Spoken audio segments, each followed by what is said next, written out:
अंकुश अरोड़ा जी, श्री गंगानगर से। राधे राधे राधे महाराज जी।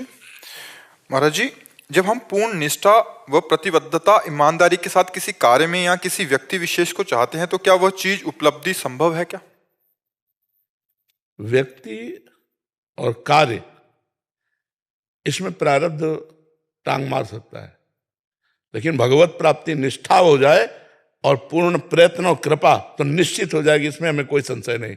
लेकिन सांसारिक व्यक्ति और सांसारिक कार्य की पूर्ति में प्रारब्ध बाधा डाल सकता है। अगर आपका अशुभ प्रारब्ध है तो आप लाख प्रयास करो, वो व्यक्ति आपके अनुकूल नहीं हो सकता, वो वस्तु आपके अधिकार में नहीं आ सकती, वो स्थान आपके अधिकार में नहीं आ सकता। प्रारब्ध प्रतिकूल हो गया तो नहीं। और भगवत प्राप्ति में प्रतिकूल हो जाए प्रारब्ध, तो प्रारब्ध की ऐसी तैसी, वो कुछ नहीं बिगाड़ सकता। भगवत प्राप्ति में कुछ नहीं बिगाड़ सकता, क्योंकि प्रारब्ध का केवल प्रभाव शरीर पर है, प्रारब्ध का प्रभाव हम पर नहीं है। और जब हम भगवत प्राप्ति के लिए चलते हैं, इतना ज्ञान तो होने ही लगता है कि मैं शरीर नहीं हूं, तो शरीर में प्रारब्ध का प्रभाव होगा और अंदर से आर्त भाव से चिंतन होगा, हमें भगवत प्राप्ति तो हो जाएगी। सांसारिक कार्यों में प्रारब्ध अगर कमजोर हो गया और पुरुषार्थ प्रबल हो गया तो प्राप्ति हो जाएगी। अगर प्रारब्ध जोर हो गया, पुरुषार्थ कमजोर हो गया तो फेल हो जाओगे। समझ पा रहे हो आप हमारी बात? पुरुषार्थ जानते हो किसे कहते हैं? जो वर्तमान में क्रिया कर रहे हो। और प्रारब्ध उसे कहते हैं जो पूर्व में पाप है। जैसे बहुत बड़ी डिग्री प्राप्त कर ली लेकिन नौकरी ही नहीं मिल रही, बहुत व्यापार कर रहे हो लेकिन घाटा लग रहा है, बहुत प्रयास कर रहे हो लेकिन निष्फल हो रहे, क्योंकि पूर्व का प्रारब्ध है। पर भगवत प्राप्ति में ऐसा नहीं। एक मार्ग केवल ऐसा जिसमें प्रारब्ध या शुभ अशुभ विनायक इनकी कोई दाल नहीं गलती।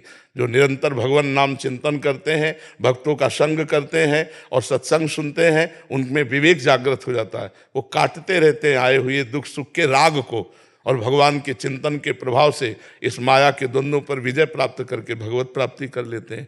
यदि तुम्हें अपने कार्य की पूर्णता करनी ही है तो नाम जप करो।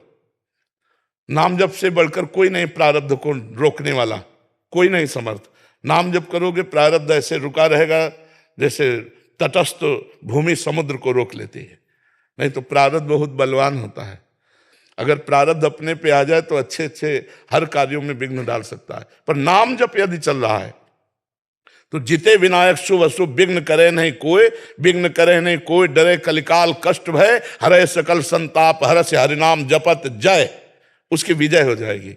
यदि नाम जप चल रहा है तो विजय। अगर नाम जप नहीं तो फिर प्रारब्ध तो मिट्टिया मिट कर सकता है।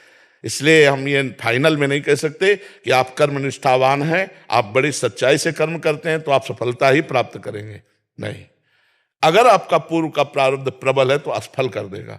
अगर वर्तमान का पुरुषार्थ भगवान के भजन से जुड़ जाए तो प्रारब्ध की धज्जियां उड़ा देगा। इसलिए हम सबसे प्रार्थना करते, जैसे भी बने वैसे राधा राधा राधा राधा नाम जप करो, तो नाम जप तुम्हारे सारे पापों को नष्ट कर देगा। नाम संकीर्तनम यस्य है सर्व पाप प्रणाशनम, समस्त पापों का नाश कर देगा। भगवान की शरण और नाम जप इस संसार से हर जगह विजय प्राप्त हो जाएगी, हर जगह। और अगर नाम जप नहीं, भजन नहीं, तो फिर ये पुरुषार्थ जो है प्रारब्ध से नहीं जीत पाएगा। समझ पा रहे आप? कोई संशय इसमें? अभी अभी जैसे कोई उम्र है, जैसी उम्र है तो उस हिसाब से मन भी विचलित रहता है हर एक चीज में। आप हमें बताओ, अगर गोली चलाने का अभ्यास आपने जवानी में नहीं किया तो बुढ़ापा में निशाना लगा लोगे? नहीं होगा ना। तो अगर इस समय आपने भजन का अभ्यास मन को नहीं डलवाया तो बुढ़ापे में भजन कर लोगे क्या? हमें जरूरत अभी है परास्त करने की। काम क्रोध लोभ मोह मद मत्सर ये हमारे सामने आ रहे हैं ताल ठोक कर। हम गुरु भजन प्रताप से उनको परास्त करेंगे, सहेंगे, जलन को सहेंगे और भगवान के चिंतन में बढ़कर हम आगे बढ़ेंगे।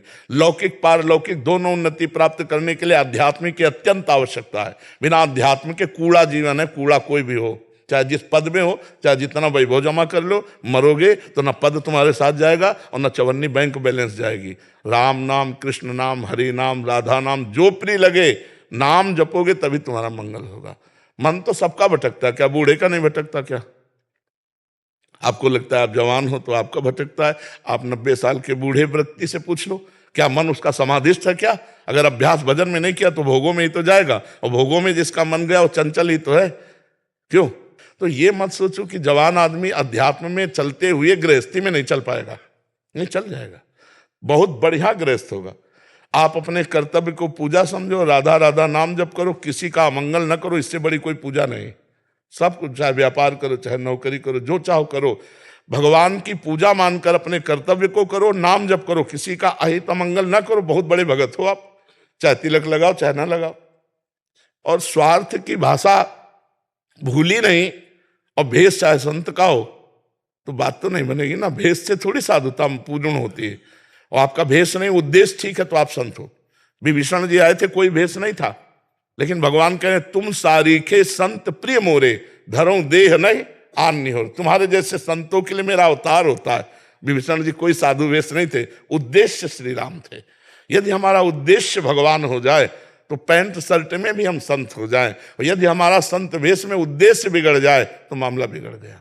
उद्देश्य खास बात है, आप समझ रहे ना हमारी बात। तो ऐसा बहानेबाजी तो कीजिए मत कि हमारा जवान शरीर है और हमारा मन चंचल है, हम कैसे, ऐसा नहीं। इसी समय तो ब्रेक लगाने की आवश्यकता है। इसी समय अगर अभ्यास कर ले गए तो आप महान पुरुष हो जाएंगे। गृहस्थी में होते हुए भाई जी से हनुमान प्रसाद पोद्दार जी महाराज महान संत, और धोती कुर्ता में रहते थे, गृहस्थी में रहते, भजन किया, भगवान का उद्देश्य किया, परमात्मा प्राप्ति हो गई। समझ पा रहे आप।